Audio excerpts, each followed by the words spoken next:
Were Aston Villa robbed of Champions League football? Hey guys, welcome back to the channel. Welcome to another video. Today's video is going to centre around that very big question. Were Aston Villa robbed of Champions League football yesterday in their game at Old Trafford against Manchester United? It was a massive and major controversial moment as Morgan Rogers thought he had put Aston Villa ahead in the second half, only to be denied by the referee who had blown the whistle for a foul on the Man United goalkeeper before the ball had crossed the line. And because of that, VAR couldn't interfere in the outcome of it. They couldn't overrule the on-field referee's decision. The decision was allowed to stand. It remained goalless. And then mere minutes later, Manchester United went 1-0 up. And then later on in the game went 2-0 up thanks to a Christian Eriksen penalty. We're going to be talking about the controversial moment. We're going to be talking about the whole situation yesterday and why Aston Villa are not happy about the referee's performance. But without further ado, I would like to remind all of you again to please like the video and also subscribe if you are new. Both things will always and forever be greatly appreciated. And I also encourage you all to get involved in the comment section. Let me know your thoughts, comments, opinions, predictions, feelings, whatever you want to call it on this intriguing and controversial topic of discussion. I'm sure what you have to say will make for great and interesting reading. So please do get involved down below. And without further ado, let's go on with the video, shall we? Let's go on with the conversation. Let's talk Man United, Aston Villa, and the controversy that surrounds yesterday's game. Look, going into the final game of the season, there weren't that many games that were going to pique anybody's interest. A lot were dead rubbers, but there were one or two games that obviously had some meaning behind it, some level of incentive behind it. And that was, of course, the games that mattered when talking about which team and which club was going to be competing in which form of European competition for next season. Of course, you had Newcastle taking on Everton, with Newcastle looking to maintain their top 5 position for Champions League football for the next campaign. You had, obviously, Manchester City against Fulham. You, of course, had this game, Manchester United taking on Aston Villa. And, of course, the biggest one of them all was, obviously, Nottingham Forest taking on Chelsea. When the dust had settled, obviously, it was Manchester City, it was Chelsea and Newcastle that will be joining Liverpool and Arsenal in the Champions League next season. Aston Villa fell out of or maintained their position in the Europa League spot, whilst Nottingham Forest, of course, will be playing Europa Conference League for next season. But the controversy happened in this game because even though Aston Villa weren't great, and even though Aston Villa were down to 10 men at the time, Unai Emery's side felt they should have taken the lead. And I completely agree with them. They should have taken the lead. What happened is that there was a loose ball that was going to be picked up by the Manchester United goalkeeper, but he kind of makes a bit of a mess of it. He somewhat hesitates.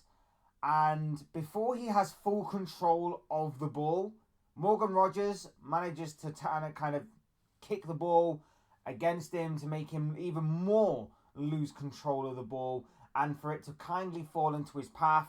And with some quick thinking and a nice little turn, he manages to put the ball into the back of the net. However, before the ball crosses the line, the referee's whistle goes. He judges that the Aston Villa player makes a foul on the Manchester United goalkeeper, and that the goalkeeper had the ball in his hands. He was in full control of the ball, and replays show that wasn't the case.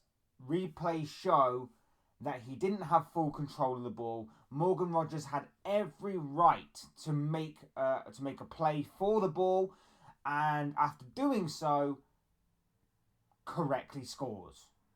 But the problem is that because the referee has already blown the whistle for a foul on the Man United goalkeeper, VAR then can't interfere and overturn the on-field referee's decision.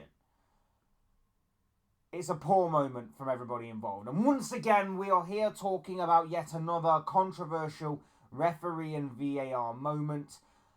The VAR in this situation, right to not interfere, by the way. Completely right to not interfere. So I'm not even on about the VAR in this scenario. But the on-field referee's decision to blow the whistle, extremely poor from him. Extremely poor from him. Look, the protocol was broken here. The protocol, as we all know, is to play on until the ball is in a somewhat neutral position or the moment of play has played itself out, and then you go back and review the situation. And whenever there's an offside, they are told to not put their flag up and let everything play out until the moment has passed. That's why the other week you had the Taiwo Awoniyi incident between Nottingham Forest and Leicester, where of course that led to a horrible moment for Taiwo Awoniyi, and we hope that he's doing okay, and we hope that he's recovering well. But of course that was allowed to play out for that moment, and we've all said that it wouldn't be a matter of time before something like that was to potentially happen in this kind of scenario. But that is the protocol. That is the protocol that everybody must follow. Let something play out, and then if you have to go back to it, that is what VAR is in use for, right? So why wasn't it in this moment? Now, I'm not saying Villa would have gone on to win the game. There was still about 20 odd minutes left of that game. And let's face it, Man United had the better of the opportunities. Man United had the better of the chances on the day. And then, of course, Man United went on to take the lead moments after this controversial moment and even doubled their lead just before the full-time whistle. But even so, that's still not the point. The point of the matter is that this could have incredibly changed the game and incredibly changed how we are currently looking at the top six right now. Because if Aston Villa had gone on to take the lead, as they should have done, with Newcastle losing, they could be the ones in Champions League football right now. With Aston Villa going 1-0 up, maybe they change their approach to be a lot more defensive. Maybe United push forward to try and attack and try and equalise. And maybe Aston Villa even, they could potentially go on to counter-attack and score a second. That could be possibility.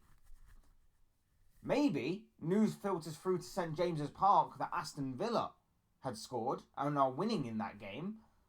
And maybe they turn up the incentive to go out and score and equalise against Everton. And maybe go on to even maybe win that game against Everton. So it all has a potential knock-on effect here that the referee didn't follow protocol on.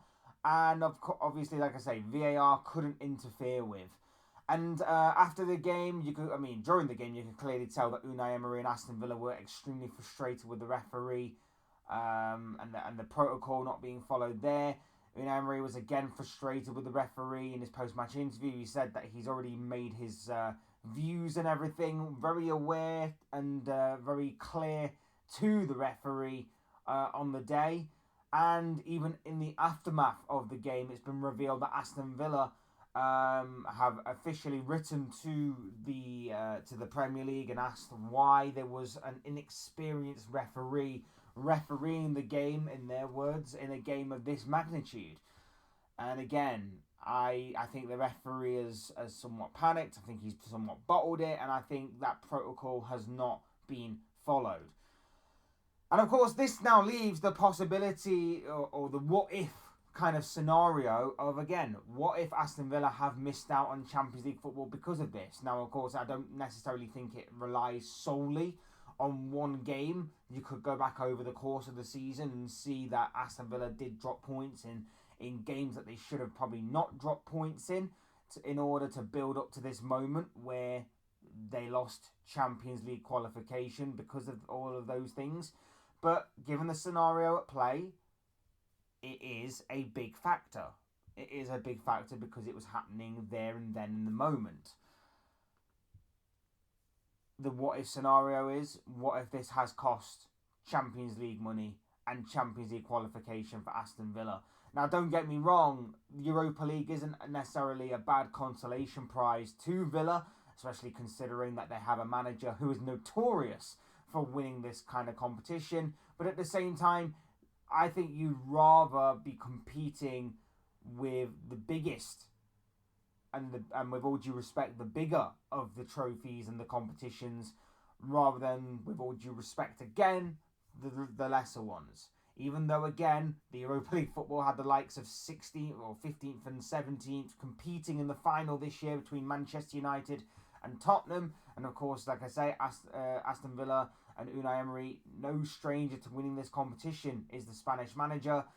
I think you'd rather be competing on the higher front rather than, with all due respect again, the lesser front. And that is exactly what the scenario at play is right now for Aston Villa.